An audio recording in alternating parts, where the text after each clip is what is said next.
We doing the mic check? No, we can't do the mic check. Hello, everyone. We're not going to do the mic check tonight. We ain't got paint. But she behind the scene. But listen. So, welcome to another week of Wait Again Minute. We have the pleasure of having Stephanie Church with us. And she funny already. So, we're going to enjoy her. She's going to tell her story, the good, the bad, and the ugly. Because can't nobody tell Stephanie's story like herself. So, Stephanie, could you start off by sharing with our viewers and everyone a little bit about yourself? Okay, well, my name is Stephanie, of course. I'm 29 years old. I'm originally from Portsmouth, Virginia. I'm the owner and CEO of 2 businesses at this time. The goal is to have at least 5. And I don't know.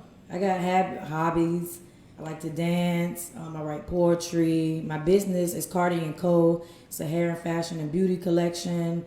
We cater to women, men, and children as well. That's basically a little bit about me. Okay, so that was the good stuff.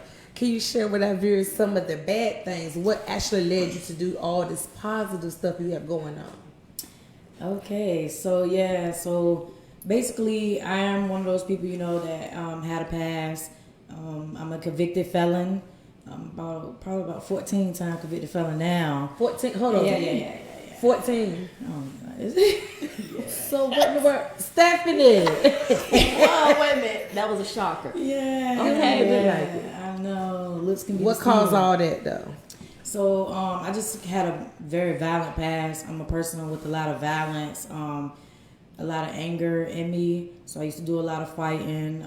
I just came home from prison last year, September 23rd. Mm-hmm. So I'm a little bit over a year home now. Okay. So, yeah. I just, I get in a lot of fights. I was very violent. I had that anger from some things that happened to me in the past that I was holding on to. Okay. So I didn't know how to speak on it, or I didn't know how to deal with it. So I just dealt with mine, in an angry manner. So you actually fought? Yeah, I did a lot of fighting. So what's some of the things that actually led to the fight? What's some things that happened to you? Do you mind sharing that? No, I don't mind at all. Okay. I don't like disrespect. And I just always felt the need to establish my presence in front of whomever it was that I was in front of, because I just had this guard up. Mm-hmm. I was very protective of myself and those who I love as well. So when it comes to me fighting, it's usually because a lot of times it's not really my battles, but it's my battles because it's people that I love and care about genuinely. Mm-hmm. And I'm real big on the respect aspect of life. I just don't like to be disrespected. So anytime I feel like I'm being tried or disrespect or anything like that, I just was always reacting. Why you so angry? Because I thought you were gonna fight shit around when you got here. I know somebody. And then she found out I was a CEO and went to the left. But baby girl, we need to grow up. You need to do what I want you. But we could be besties after the night. But for real, why you was so angry though? Was you picked on as a child? Was you bald headed? So, what made you bald headed? I mean, the bang. You a bang. The bang. No, but actually, for real, what caused you to be so angry? My anger really came from the fact that my mother was murdered when I was 9 years old. And my mom murder, I think, is what initially led to a lot of anger and the fact that I felt like I needed to protect myself by any means necessary. And I think the fact that she was murdered and brutally disposed like she was trash because they threw her body in the ditch. I think that just gave me a whole different type of anger, and it made me feel as though, in order for somebody to get that close to her, no matter what her lifestyle habits was, because she was an addict. And a lot of times that's what the detectives use, well, she's an addict and her killer's still out here. She still deserves some type of justice, and she still didn't. Nobody deserves to die that way, Right. And I think that I knew in my heart that it had to be somebody that was close to her, somebody that she once knew or trusted, And just the way I felt like they just did her dirty, throwing her body in the ditch, and the fact that a jogger found her body, And just recently I actually went to the scene. I had never been to the scene in my life, but I always wanted to go, but I was just scared of the triggers that it may cause, me and where I'm at in life right now. I didn't want to go to the scene, but I did recently go to the scene 2 weeks ago. I felt like it would give me closure. I felt like it would help me out as far as closing that chapter of anger, you know, because I didn't want to be angry no more. You know, I'm a business owner. I don't want to be known for, you know, what I've been through. I just want to be able to use that, you know, as a story to be able to tell others. But it's still a struggle, though. So let me ask you. I'm sure that would make anybody angry. So once that happened, did you go from family member house to family member house, or did you go with grandparents? So when my mother passed away, because she was battling a crack addiction anyway, at 2 years old, I was already in my grandmother's care. Okay. And in my grandmother's care, even though my grandmother was a great woman, I would never discredit her for that. Some things did take place inside the home that I didn't really speak on in life, out of fear what the family may feel or what the family may, you know, how they would react to me finally speaking on some things that took place. But I went to my grandmother after that, and I stayed with my grandmother until my grandmother passed away of cancer. So that's where I was at. Okay. Go ahead, Chantel. Okay. So you said that some things went on. You went to your grandmother's house. Mm-hmm. So when you went to your grandmother's house, I'm sorry, can you guys hear me? A little deeper. A little louder. Okay, so when you went to your grandmother's house, and you said things went on there, so did that also your mother passing, and then what went on in your grandmother's house? That all of that, you think all of that collectively kind of like built up the anger? So then you not being able to, you know how to handle that anger or know where to place the anger. So that's why you was doing the fighting and everything. You was misplacing your anger. I definitely was misplacing my anger. If that's, I really don't like when people say misplacing the anger, because I'm not. It wasn't that I was misplacing the anger. I was simply displaying the anger where I felt like the anger belonged. So I wouldn't consider it as misplacing it, because at that time I wasn't even aware that it was even wrong. I was just simply protecting myself. Okay. So to me, that wasn't a misplaced. That was simply establishing what I felt like I needed to establish as far as protection of myself. But man, because of what happened in my grandmother's home, being molested by my grandfather, whom was very aggressive in his ways of life, and he was very aggressive in how he dealt with me and my other two brothers that was in the home at that time. I think that may have gave me some anger towards males, but not really. What can I say? It messed me up, but it also made me think that maybe that type of attention from males was okay. So it kind of made me steer back and forth as far as my promiscuous ways that took place then, and thinking that, you know, men would always look at you that way, or men, you was more of a sex toy than anything to a man, and that's kind of what I thought. So I used to pride myself on thinking that these were things that was needed. You know what I mean? Did you report him? I never spoke. I never spoke on what happened in that home. I never spoke on it. I did eventually tell my aunt about it later on in life, but I think that it was more of a brush over type of situation. It was never really dealt with. It was more of it kind of swept under the rug, and I think that it was I think my family thought I was dishonest. So was it her father, your aunt father? No, that was my grandmother's husband, who she married into the family. Oh, so she brought him into the family. Yeah. Oh, okay. Okay, how old were you, if you can remember, when the molestation started? So I'm gonna say, because I remember my surprise birthday party was at 10 years old. So I'm gonna say around those times, about 10, 11. Okay. He's still living? I Don't know. I really don't know, but I do believe, because I actually asked questions. I actually asked that question not too long ago, and I was told that he was still living. Okay, so you said your mother was murdered when you was 9 years old. So 20 years later, it haven't been solved? It's an unsolved murder. So have you received any counseling as a child, or did you find counseling when you got older? So they put me in a lot of therapy throughout my life. I've been in a lot of therapy. I didn't really pay attention to therapy. Me personally, I was angry towards therapists, so I didn't really think I don't like to be told, I understand, or, I feel your pain, because that's really not true if you never been through what I've been through. And I seem to think that's like something that people just say off of comfort. You know, like, I understand your pain. I know what you've been through, but you really don't if you never been through what I've been through. You was catching it. You were catching from. Yeah. And even though you was with your grandparents at 2, you still had a relationship with your mom when that happened, right? Right.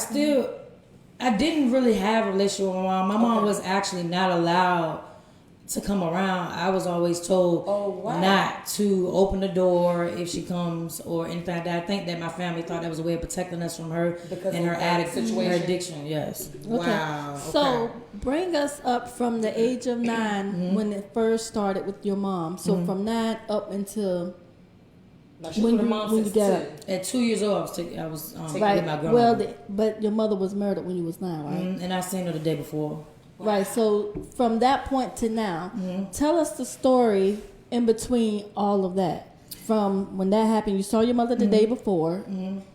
Was anything off? Did anything feel different? Did you have fun with her that day? So, and this I actually look up when I talk about this, and it's because I can actually, it feels like I'm back there. I do recall all the activities that took place that day. I even recall the van that we was in, the color of the van, the man that drove us around, but he didn't speak, he didn't say nothing. No, he never talked and nothing. It was just quiet, real quiet. I remember that. We was in Truxton then. It was a house that was in Truxton that we used to go to a lot of times with her. And she never got high in front of me. She never got high in front of none of my siblings. She would always do it, behind the scenes. But this particular day, I have seen her get beat on that day. Oh, wow. I do remember one person that beat on her that day. I remember his name and everything, but to my knowledge, he was investigated, but he was cleared.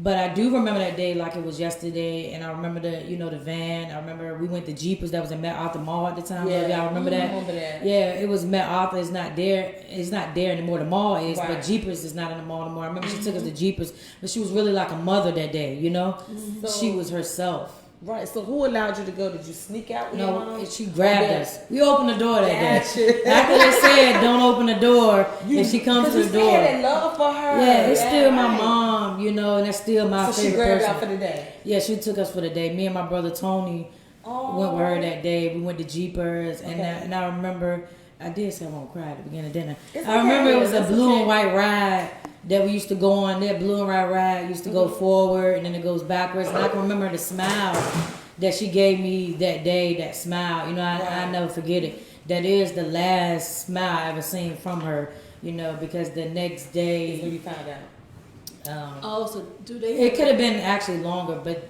I remember, after that day, we was having a celebration in Cambridge Manor in Chesapeake. I don't remember what the celebration was for, but me and my family were all together that day, and the sheriffs came and knocked on the door, and I remember it was all on the news, the grass in the background, the ditch, and where her body was found.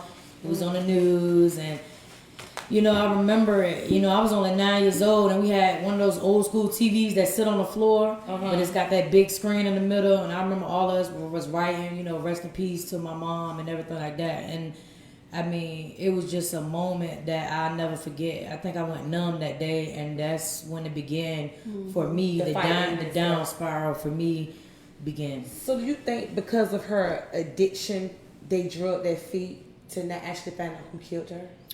Yeah, that's exactly what I think that's wrong. Yeah. I just feel like if it was a different situation, a mother of 4, 3 that went to church and worked hard, I just felt they would have put more into actually finding out.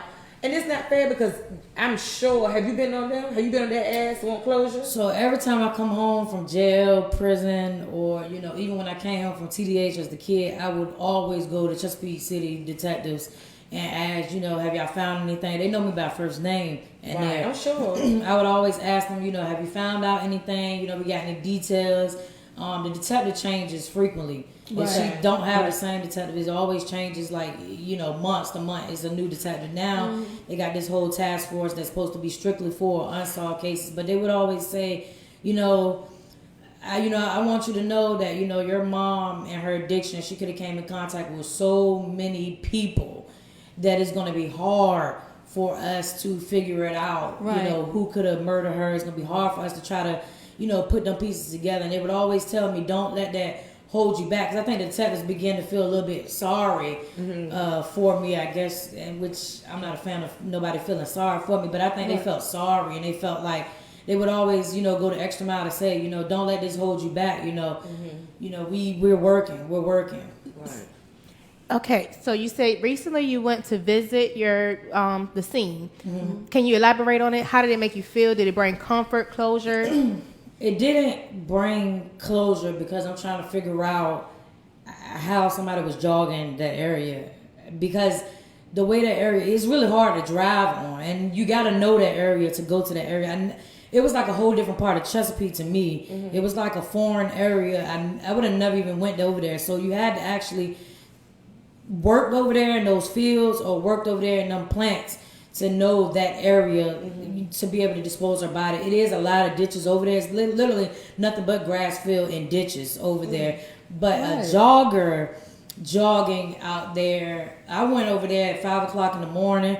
I went over there at 3 o'clock in the morning. No, I've done this in the last 2 weeks because I wanted to randomly see a jogger jogging. I've yet to see a jogger jogging, and it would be really hard. So did it bring me closure? No, it did exactly what I was afraid that it would do, which was bring forth a little bit of a trigger for me, and a little bit of anger. So when they so when you had your experience in the guy, but you said it as though there was more than one man beating or fighting your mom that day. There was more than one.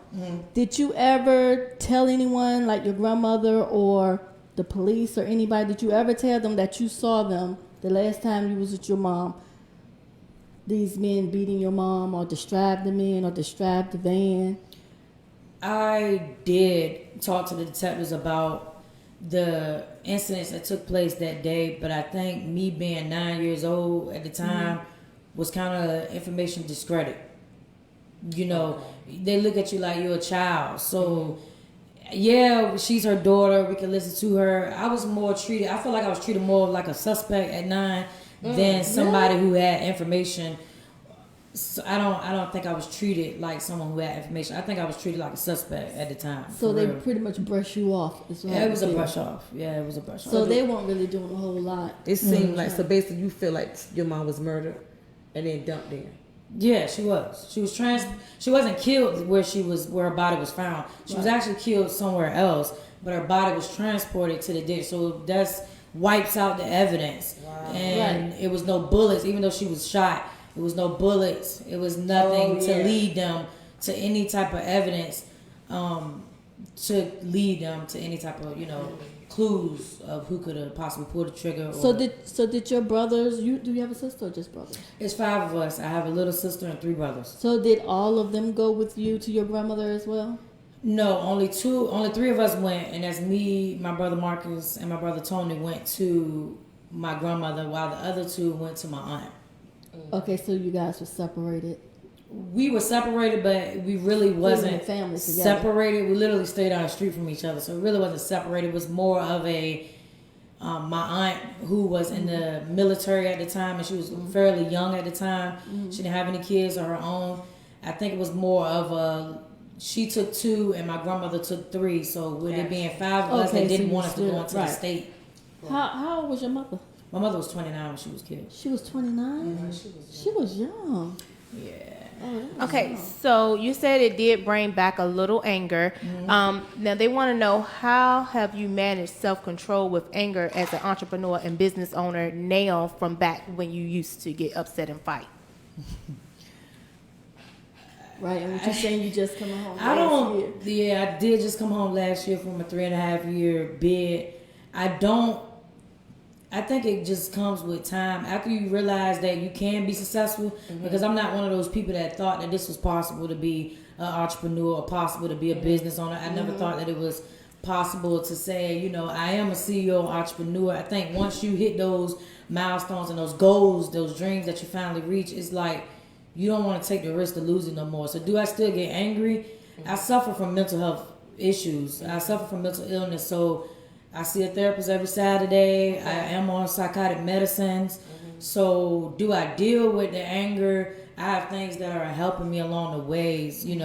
I am currently still suffering from depression. I think that going to my mom's scene put me back into depression. So over the past week, I've had suicidal thoughts and things like that. So it's not that you deal with suicide. You don't deal with the depression and being a business owner. It's not a separation of the two. You're still yourself. It's just that I have a business to run, but it is times where I'm distracted in business, and it's times where I feel like, dealing with paranoid issue, you don't want to hire nobody, and your business has gotten so successful that it's kind of like a shocker. Sometimes I still wake up and be like, I really can't believe I'm a business owner. I can't believe my business is successful. I can't believe that I, bring in what I bring in. It's still like a dream. Sometimes it's not really realistic, So therefore, with that being said, you saying pretty much you experiencing what you're experiencing now is kind of like keeping you there to want to continue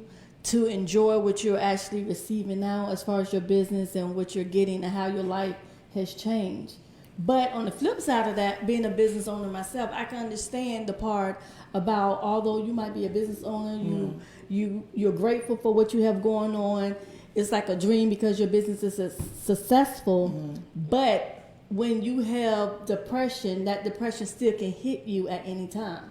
Right. But you try to deal with it, but sometimes it can be a distraction from what you have going on at work, because your mind is somewhere else, or sometimes your mind feel overwhelmed because you're trying to maintain your business, you're trying to stay focused, but then you also dealing with what you're dealing with personally. Right. I'm really unapologetic. If I gotta shut my business down today because I'm dealing with mental health, then that's just what I'm gonna do. Right. Do I take a lot of lack from customers? That's what the website for. I'm not trying to be funny, but that's the realistic part about being a business owner. And I think a lot of business owners feel the pressure. Like, you're not about to run up in Macy's and tell Macy's, like, you don't even know the owner of Macy's, okay? Right, you don't exactly. know. So, or her, so you don't know the owners of Cardi & Co. either. You just look at it that way. Can't nobody tell you how you feel. Right. So let me ask you, Stephanie, do you have children? I do not. Okay. So what was the 3-year bid? What did you actually do? So that one is for arson. That one is for arson. So how did you feel? You felt good? Like, yeah. Oh shoot. Yeah. Oh shoot. So what happened actually with that situation was, you still ain't gonna grow up. You gonna grow up. It's okay. You're not gonna grow up. What happened? Wait a damn minute. Wait a damn minute. So what happened, man? That one is for arson, and that's a violence. So that charge did have to be amended down from a murder type of arson, because that was a situation where I had got jumped before the arson actually took place. And honestly, I was just going back for revenge to tell them to come outside, but they didn't really want to come outside. So the thing is, you're gonna come outside. So I know you set the house on fire. The house on fire so they can come outside. Yes, ma'am. You did. You got hold on. You got gasoline, and you just you flip like that. Yeah. Wait a damn minute. Don't y'all mess with Stephanie in church. They was recording me. Stephanie church need to go to church. They did record me while, I mean, you know, I almost got away with that crime actually. So let me ask you, got a green card? You know how they say some people that crazy, they can't really bother you. Like, you can say, I got a green card. I do have the mental, that is true. It's not called a green card. Or what is it called? It's just called to simply go to court with your therapist. It's a mental health type of evaluation that is done. I hate with her. And no matter that mess with me. You just need to grow up. Not for go ahead, boo. So it's more of a mental health type of situation. I was in psych wards and things like that when I was a kid. So I've been to Riverside, I've been to Keystone. I got put out. The mental health facilities? Yeah, they put me in the mental health facilities. Then they sent me all the way to Savannah, Georgia. They did. They sent me to Savannah, Georgia because that's a level 5 facility. It's called Coastal Harbor Treatment Center. It's in Savannah, Georgia. The psych wards in Tidewater basically was just like, we can't deal with her behavior here. It's a little bit heavy for us. I'm not sure we have the treatment plan to work for her. So what makes you take? I'm just gonna get it. We want to know. Like, what makes you go off? If they say it's very impulsive, and that's one of my put a filter on your picture or something. Cause you gonna go off. Girl, you said it one more time. I didn't negative. And she gonna get me. Like what ticks you, Stephanie? I really can't say. You Okay. know, back then it was, people used to say crazy stuff, believe it or not. Like, this is not made up. People would say stuff like, you know, I put you where your mom is, or that's why your mom dead. When people find out what your weaknesses is, People say some mean shit. They will. Yeah. The world's very cruel like that. But then when you snap and they want to look at you like, wow, you know, you're the cruel one, you're the angry one. But I'm like, she did say, you know, she was gonna put me with my mama. I just kind of was trying to test the waters to see if she could really do that. You know, if he could really do that. So did anyone ever like kind of ask you in reference to your anger? Are you mad about what's going on? What happened to your mom? Did anyone ever ask you? That's always the question. It's not that they didn't think that was the actual foundation to the anger, and the other things were just, you know, things that just build up. But they knew that your mom's death, it was me who didn't acknowledge that it was my mom's death that was making me angry. It was me who didn't acknowledge that. I never wanted to use that as a crutch. You know, I just simply wanted y'all to work and find out who did it. I wanted to have a conversation. It was like a dream. One of my dreams wasn't to grow up to be successful. My dream wasn't to grow up to be a business owner. My dream was to, for real, I just wanted to have a conversation with the person who killed my mom. I wanted to have a conversation with, you know, that was my dream. I just wanted to know, like, what did she do to make you, you know what I mean, do it so dirty like that? I wanted to know, you know, I just wanted to talk to him or her. So if you was to see him or her right now, you would pretty much want to question them about why. I think you want to set it on fire, but go ahead. Right. Man, she childish. I am not childish. I mean, them girls jumped me. You set the house on fire. They did me dirty though. They knocked me out. And did your mama dirty? I believe you want to set it. What would you say? I would honestly, because I'm very real, very thorough. I'm not sure. I wrote out a conversation. I wrote out a letter to my mom's murder.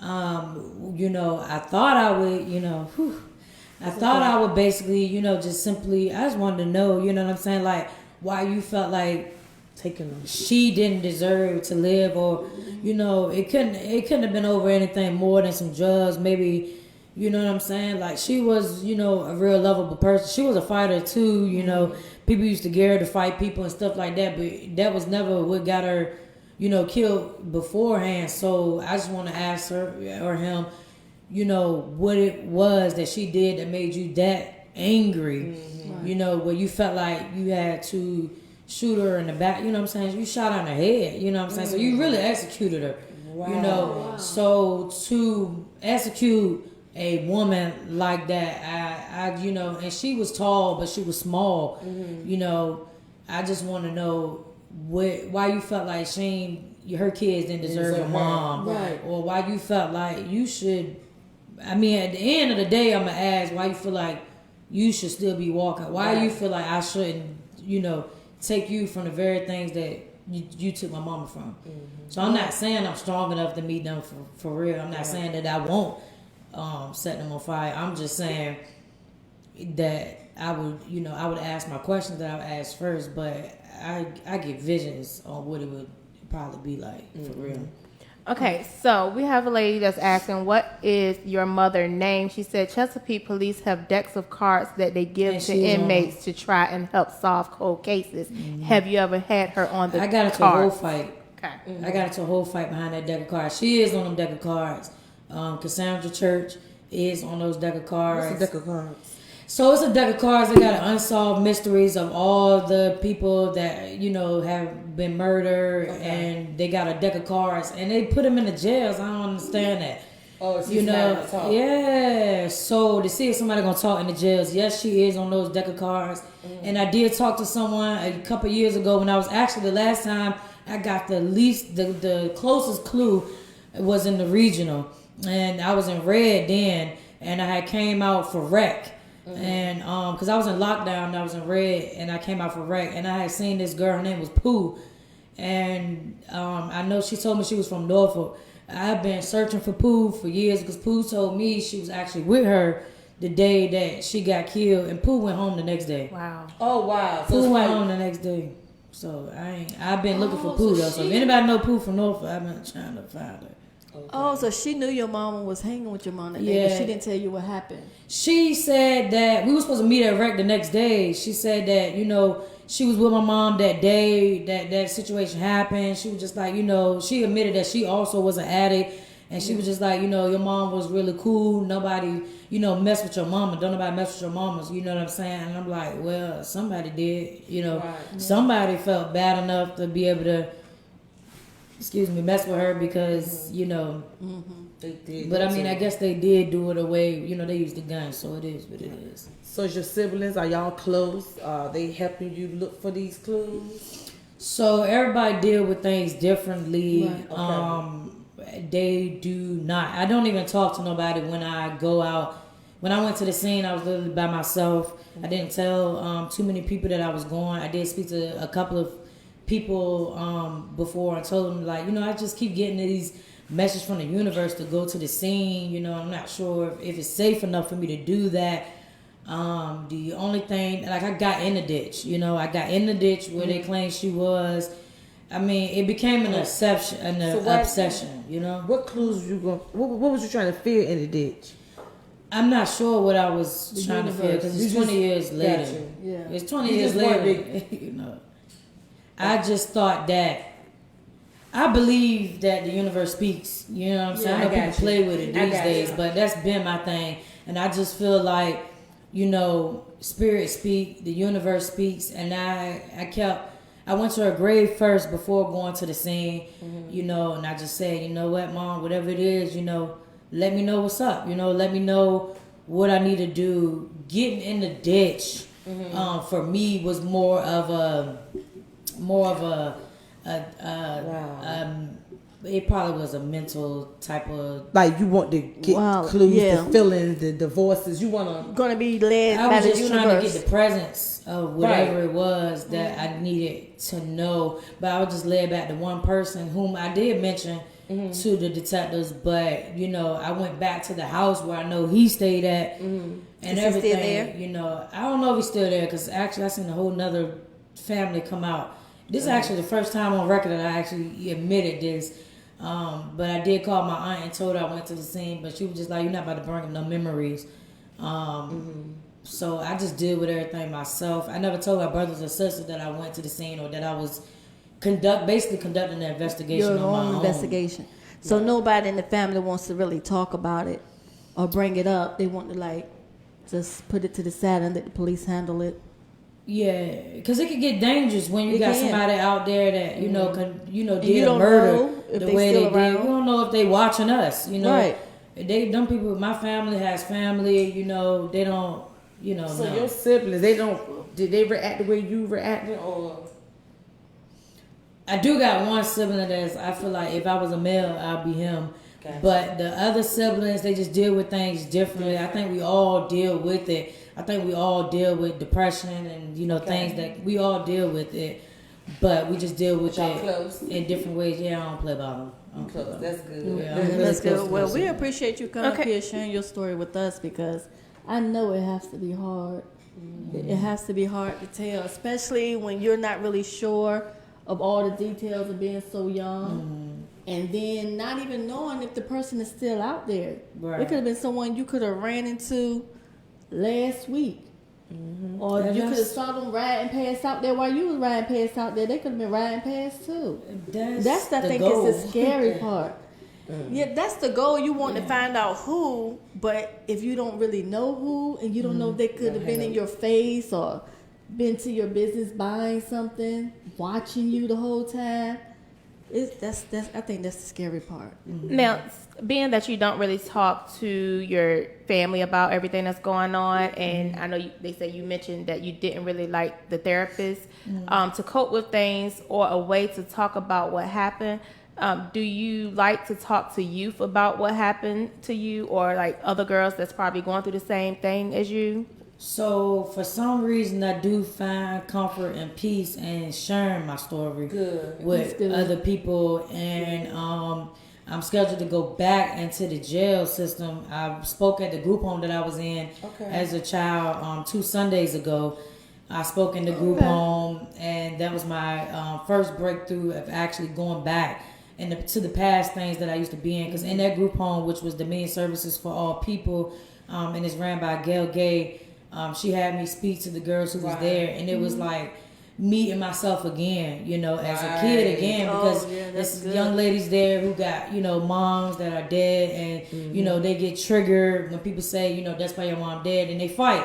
That's right. So it's like being able to share that story and being able to tell them things that eventually did work, or things that eventually did help me, even though it was 29 years later, I'm 29, and I just found some type of peace to be able to deal with the murder, to be able to deal with the molestation, to be able to deal with things that happen in the psych ward, and them restraints and them shots, and being able to actually deal with this finally at one time, and then starting a business at the same time. It's like it's overwhelming, but it's joy in that pain, if that makes sense. You mind sharing some things that went on when you was in the group home? So the Dominion Service for All People, and that group home was actually a good group home that wanted to help. Okay. But I just wasn't ready for the help, so I used to just run away from that group home. I would run away to boys' houses and hide out and things like that. I never did drugs or anything like that. I guess because of the fear of knowing that my mom was an addict. That was just one area that I didn't want to really touch. I think I was just scared, of being weak or being out of mind, out of body, and not being able to know what's going on around you. Right. I think that's what happened with her. The paranoia with that, just, I never did. I just started drinking and everything, but then I wouldn't do it because I wanted to be aware, and I suffered very seriously from paranoia. So I just was always aware. But them group homes, that was a good group home, but them psych wards, how you end up there? How you end up at the psych ward? Because once you're in a group home, they gotta evaluate her. Once you're in a group home and you're not being successful in a group home, they're just trying to find how to be successful. I think they was trying, but eventually they give up and they just be like, you know what, you're just too much. She just gotta go from here. I don't know where she's going next, but she's gotta go from here. And I mean, that was just a sentence that I always heard. You're just too much. You gotta go. You can't get right. And I think that the psych wards, when you go off, they put the shot in you. They use the 4-point restraints where they tie you to the bed and things so like you that. was actually getting shots, Yeah, you get shots. So your grandmama was how you go from your grandma's house to So my grandma passed away in 2003 to cancer. And then now you got 5 kids with a young adult, which was my aunt, who don't have kids of her own. And now you got all 5 of us with her, and she's just desperately trying to figure out. And she's understand she just buried her sister and her mom. So she got to grieve too, She only human as well. So she's trying to figure out, there's only one kid that's going off right now. There's only one child that's just out of control that I can't seem to get in control. So she thought the best thing to do was try to seek help outside of the home.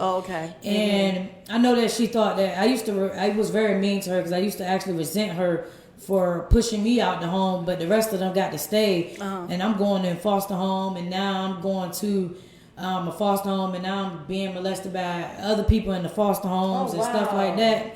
And I'm like, I ain't think she cared about me. I think that I was considered to be the black sheep. So I looked at her as, I actually had a very murderous spirit towards her.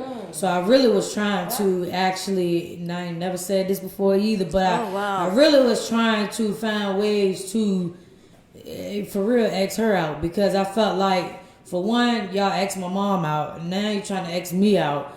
So for real, I kind of made them, I kind of felt like it was their fault why she got killed. It was y'all fault why y'all talking about not answer the door and stuff like that. Like, what if y'all did answer the door, or what if y'all did take the time to try to give her some help, figure something out, or put her in rehab?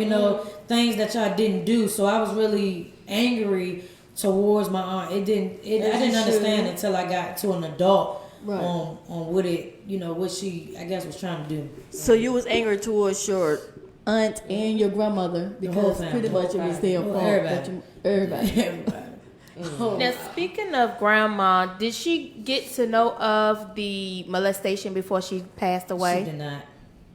Okay. And then with your aunt, how did you change your attitude? Did y'all have a sit down? How did you change your attitude towards her? I think it came with age. As you grow up and you actually let the anger start, the anger starts to subside. So you start to feel like, okay, you start to be able to look with a clear mind at the entire situation as a whole. And now I do still get angry sometimes with my aunt, and I do still have some, I guess, flashbacks, and then I just separate from her. But I just had to look at the situation where, at one point she did try to put me with my dad, whom I didn't have a relationship or didn't know at the time. She did try to reach out to him and, ask him, did you want to try to raise her? You're her only living parent. But he also was battling addiction, which he's actually the one who introduced my mom to addiction.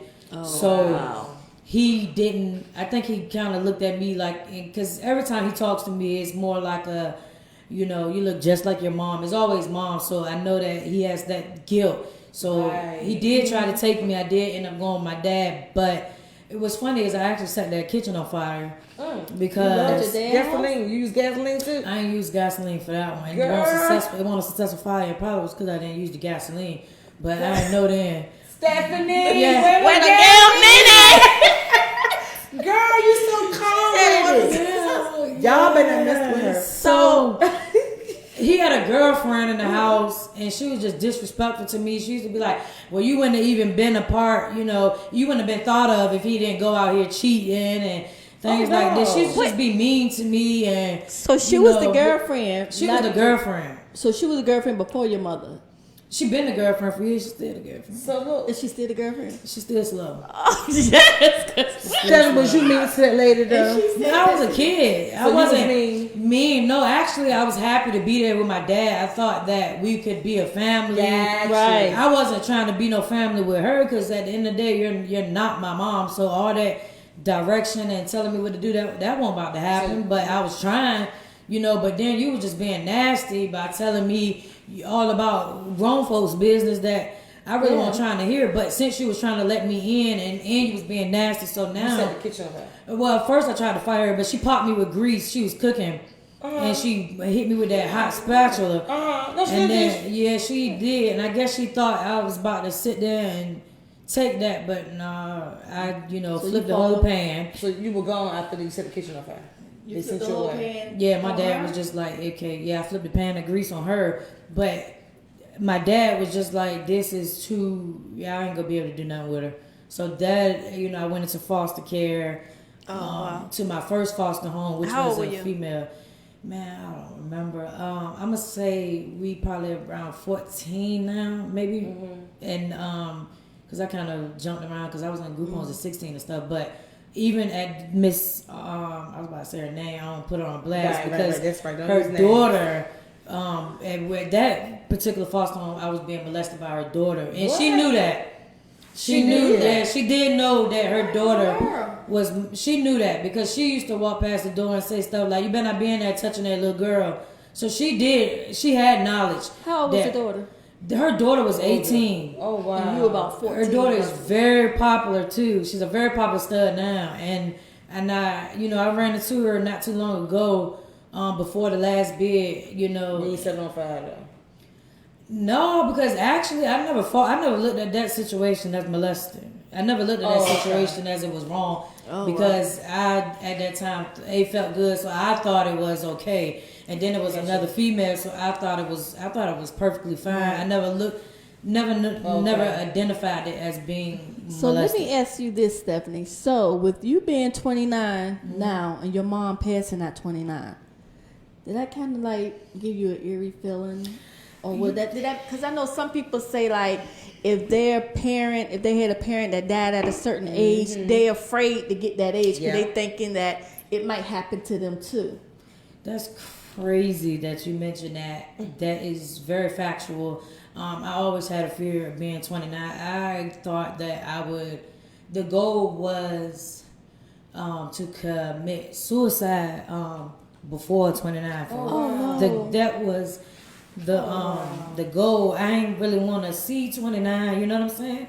With her dying at 29, I didn't feel okay, or I guess comfortable with making it to 29, being as though she ain't make it. So the goal was to not. I wasn't planning on seeing 29, but I did. Well, we glad that you didn't do that. Okay. Lord knows. Whew, we're gonna shift it a little bit. What are some things you've committed? What are some things you committed yourself to in order to keep your mother's legacy alive? Like foundations, nonprofit organizations. We see that someone said you're a realtor, life coach, business mentor, and motivational speaker. Is this thing? Are these things that I guess you Mila Green? Oh yeah. And she said, is these some things that you did to keep your mother legacy going?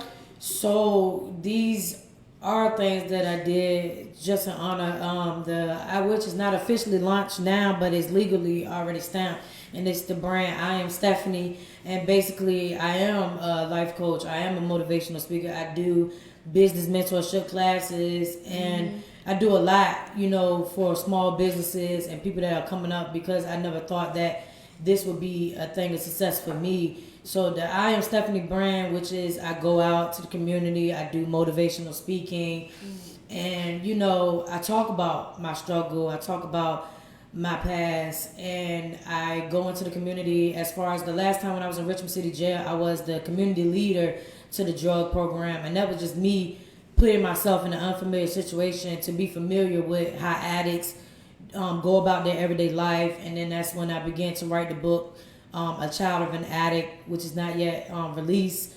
unofficially, but it's not officially released, and it's called A Child of an Addict, and basically speaking from the perspective of a child who is in a home where they have parents who are in addiction, or they have, because I have uncles who were addicts as well, and going back into the roots of finding what, back to my grandfather, who was an addict and who was considered to be, mental health and violent, and everybody looked at, them in New Jersey as the family not to mess with, that anger that they was known for.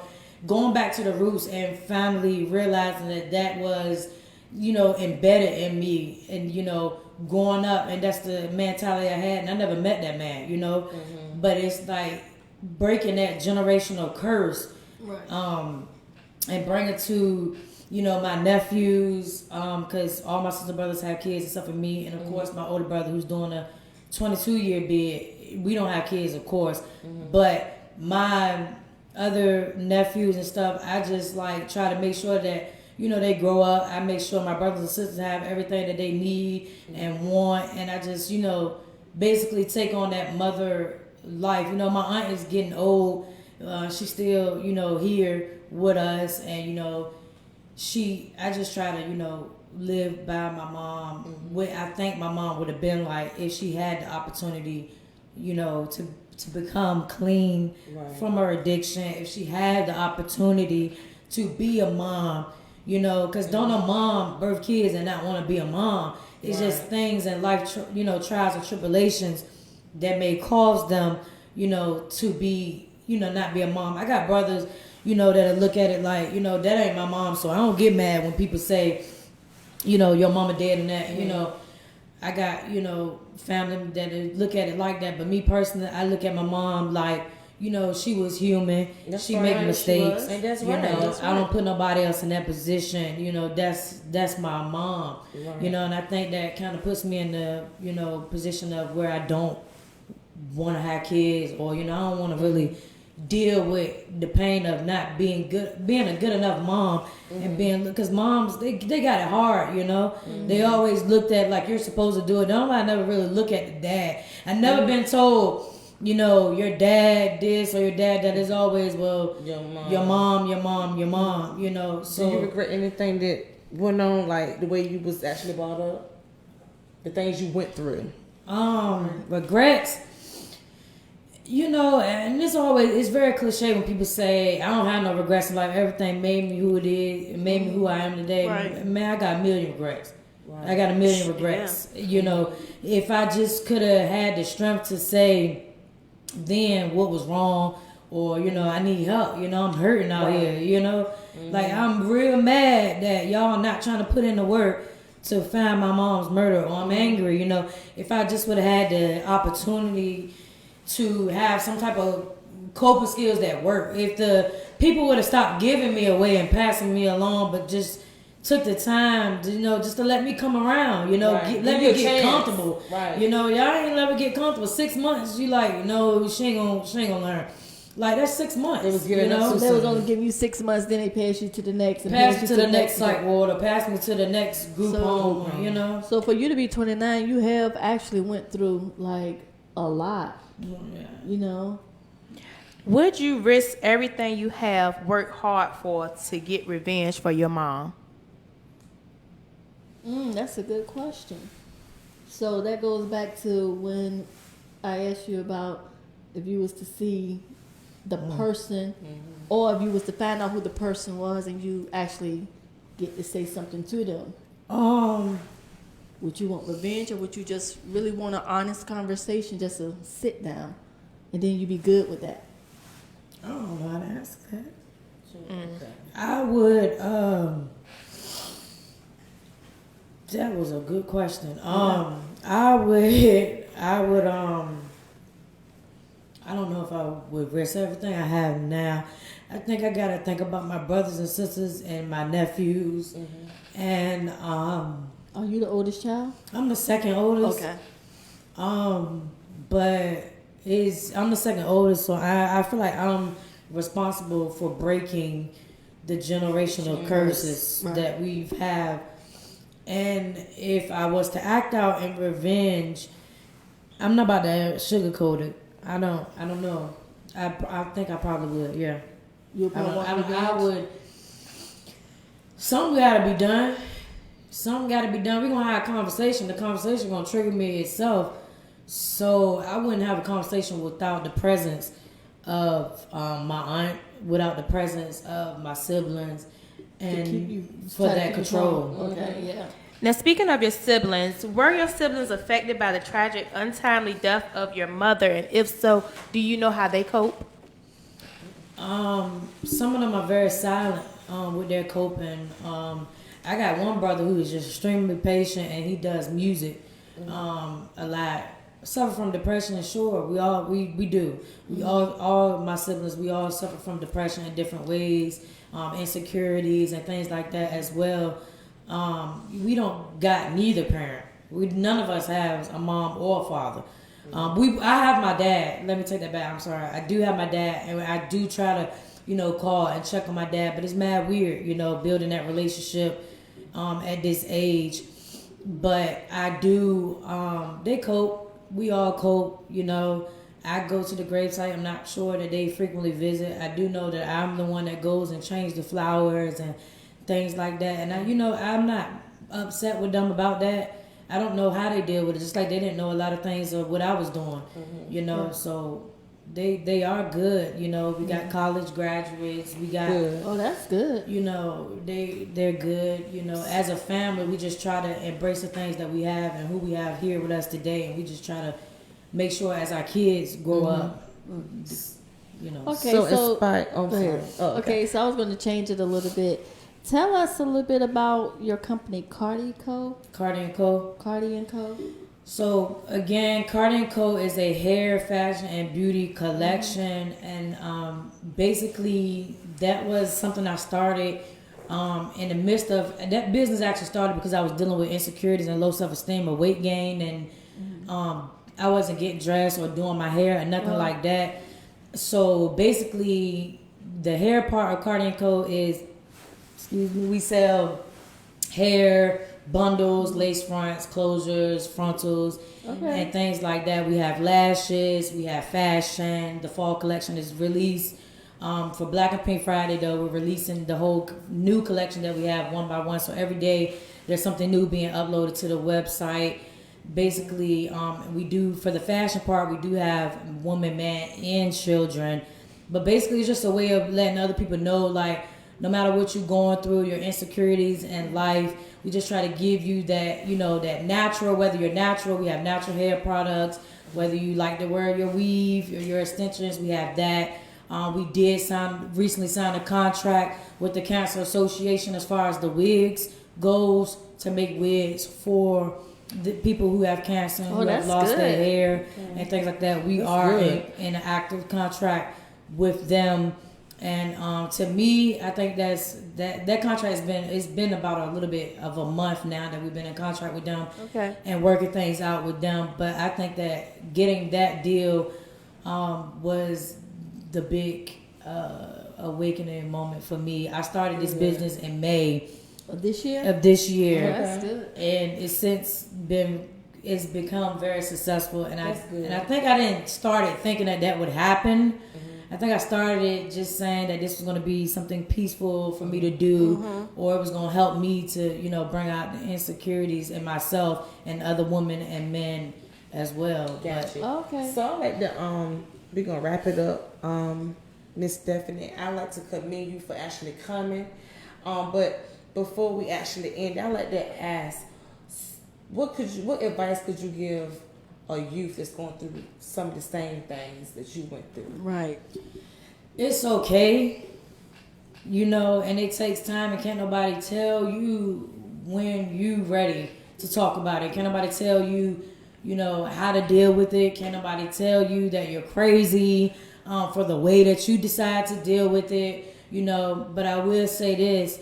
It's a simple fact of the matter of dealing with self, because the anger don't come from the world. Everybody is not out to get you. Everybody is not against you. Everybody don't hate you. And I know I looked at the world as I could possibly be looking at my mom's killer, so I just dealt with everybody accordingly. I never allowed people to get close to me or nothing like that. But the moment that I did decide to let some people in and allowed to let people get close to me, it was, the universe telling me that, you can relax, that it's okay, and that's the same thing that I would tell you, the youth. And the same thing I tell people that is watching today is not even just about the youth, because I've dealt with it as an adult as well. I tell anybody that's watching today that if you're dealing with, whether it's insecurities, or you're dealing with addiction, people in your family with addiction, or you're dealing with people that's, letting you down, or you feel, like the world is against you, you just got to take that time. You got to sit with your own storm. You got to sit with your own demons, because it's really not about the world. It's kind of really about what's inside of you and what you're dealing with, and you can't take that out, in everyday life. You got to, deal with that yourself. So how you feel about yourself? I'm sure. Are you proud of yourself? Yeah. Yeah, you should. Yeah, I'm you should really. As you should be.